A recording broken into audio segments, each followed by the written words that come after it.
सरकारी नौकरी तक के इस यूट्यूब चैनल पे आप सभी दोस्तों का स्वागत है। बहुत अच्छी खबर है उन सभी अभ्यर्थियों के लिए जो TRE2 की तैयारी कर रहे हैं और TRE2 के एग्जामिनेशन दिए हैं। यह अतुल प्रसाद जी का ट्वीट है। आप देख सकते हैं इन्होंने 5:26 पे एक ट्वीट किया है। लिखा गया है कि we have started uploading scanned OMRs of TRE 2.0 on our portal. It may take 10 to 15 days to complete this for all these subjects.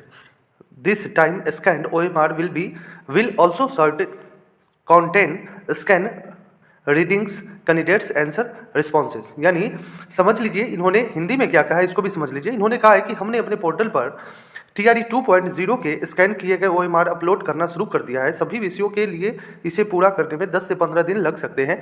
इस बार स्कैन किए गए OMR में स्कैन रीडिंग उम्मीदवारों के उत्तर प्रतिक्रियाएं भी शामिल होंगी। और ये 5:26 का ट्वीट है 14 दिसंबर का। इससे समझ में ये आ रहा है कि TRE 2 के रिजल्ट लगभग ससमय यानी जो दिसंबर में 15 जनवरी की बातें की जा रही है कि 15 जनवरी तक रिजल्ट आ जाएंगे।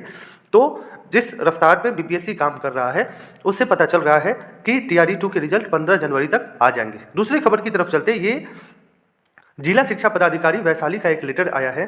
आप देख सकते हैं 14 तारीख का ये लेटर है और इस लेटर में कहा गया है कि विद्यालय में नए नव चयनित फर्जी विद्यालय अध्यापक का योगदान नहीं कराने के संबंध में क्या हुआ है कि प्रखंड शिक्षा पदाधिकारी को सभी वैशाली के प्रखंड शिक्षा पदाधिकारियों को ये आदेश दिया गया है कि विद्यालय में वैशाली में हुआ क्या है एक्चुअल कि एक महिला द्वारा फर्जी योगदान पत्र तैयार कर पातेपुर प्रखंड के अंतर्गत विद्यालय में अध्यापक पद पर योगदान करने का प्रयास किया गया और इसकी सूचना जब प्राप्त हुई तो उसे विधि सम्मत कार्रवाई हुई और उसे उस महिला के विरुद्ध जो है वो कार्रवाई शुरू हो गई है। और इसीलिए ये लेटर निकाला गया है कि ऐसे बहुत सारे फर्जी लोग हैं जो फर्जी ज्वाइनिंग लेटर बनाकर विद्यालय योगदान देने जा रहे हैं।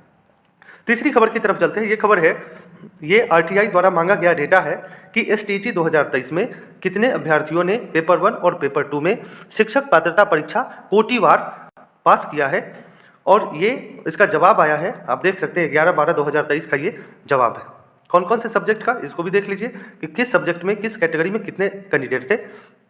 यहाँ पे आप देख सकते हैं अरबिक में BC में 15, EBC में 70, SC में कोई नहीं, ST में कोई नहीं, UR में 62, बांग्ला सब्जेक्ट में 6, BC में, EBC में 7 कैंडिडेट, SC में 3 और ST में 4 और UR में 132, जबकि भोजपुरी में 8।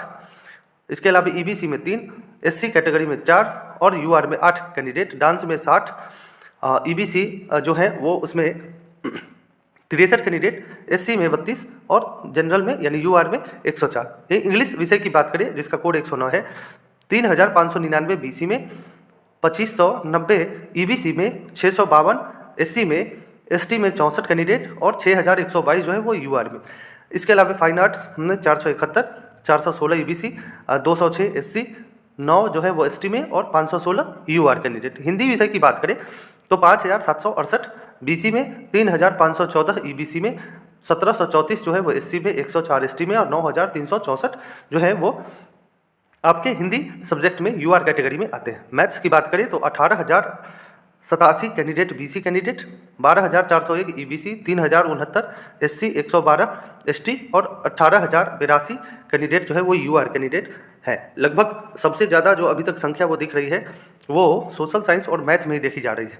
यहीं पे बात करें म्यूजिक की तो 2025 BC में 1542, EBC में 900 कुछ स्टूडेंट जो है वो SC में और 512 जो है 2512 जो है UR कैटेगरी में। यहीं पे बात करें अगर साइंस की तो 8251 BC में, 5468 जो है वो EBC में, इसके अलावा SC में 2025, ST में 107 और 10,636 कैंडिडेट जो है वो UR कैंडिडेट है। जबकि सोशल साइंस जहाँ पे सबसे ज़्यादा भीड़ है 19,808, 818 कैंडिडेट BC में, 15,092 कैंडिडेट EBC में, 438 जो है वो ST में, जबकि 6,779 जो है वो SC कैंडिडेट और 19,850 कैंडिडेट जो है वो UR में। उर्दू की बात करें तो 345 BC में, 2130 जो है वो EBC में, 4 कैंडिडेट SC में और 1683 कैंडिडेट जो है वो UR कैंडिडेट उर्दू सब्जेक्ट में। इसी कड़ी में बात करें अगर कुछ और सब्जेक्ट विषयों की तो एग्रीकल्चर में आप देख सकते हैं यहाँ पे 440 BC हो गया, 266 EBC, SC 106, ST 3 और 631 जो है वो UR कैंडिडेट है। इसी तरीके से हम कुछ मोटे तौर पे सब्जेक्ट्स का दे देते हैं जहाँ पे ज़्यादा भीड़ है।